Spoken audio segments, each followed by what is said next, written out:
Alright guys, nandito kami ngayon sa pinakasikat na paliguan na ilog dito sa Silang, Cavite.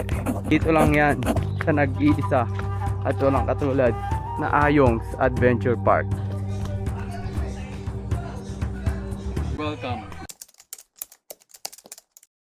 Bago pumasok sa resort ay nagbayad muna kami ng parking fee na 20 pesos at entrance fee na 100 pesos per head. Pagbaba ay makikita mo na agad ang mga cottage, Airbnb, camping area, registration area, shower area at locker room. Bago bumaba sa mismong ilog ay nagpa-register muna kami at kumuha kami ng life vest. If hindi kayo mag-aabil ng cottage, pwede kayo mag-locker na lang sa nagkakahalagang 50 pesos only. Hindi kami agad nag-avail ng locker dito sa taas.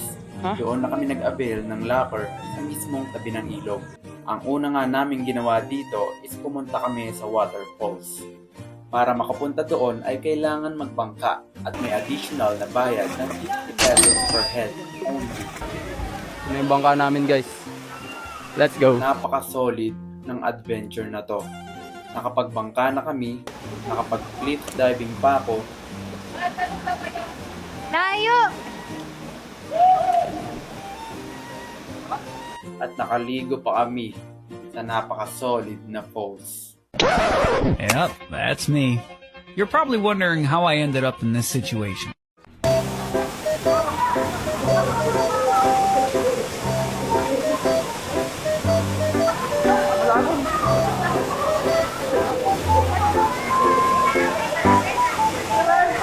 Maisasuggest ko na ito ang unahin yung gawin dito sa Ayong bago kayo magtapisaw sa ilog. Ang hirap tumakit ng walang gagawin. You must visit this before summer ends. Let's go! Pagbalik nga namin ay dumiretso na agad kami sa diving platform na kung saan tamang-tama lang ang taas at lalim ng tubig. Safe na safe ka pa rin makakauwi sa mahal mo pag tumalong ka dito. Shoutout Team Balawbaw!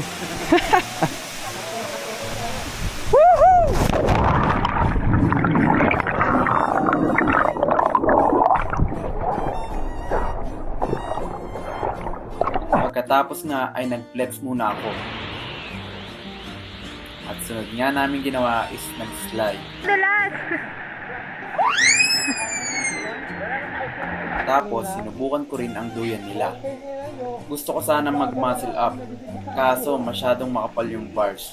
Pagkatapos nga nito ay nagsimula ng umulan, kaya pinaahon na rin agad kami sa ilog kasi baka biglang lumakas ang agos ng tubig. So far, masasabi ko nga itong Ayongs ang pinakamagandang ilog sa Silang, Cavite. Sa halagang 370 pesos only ay mapapawi nyo na ang init na dala nitong summer season. Ano sa tingin nyo guys? Pupuntahan nyo ba to o hindi? Comment down below.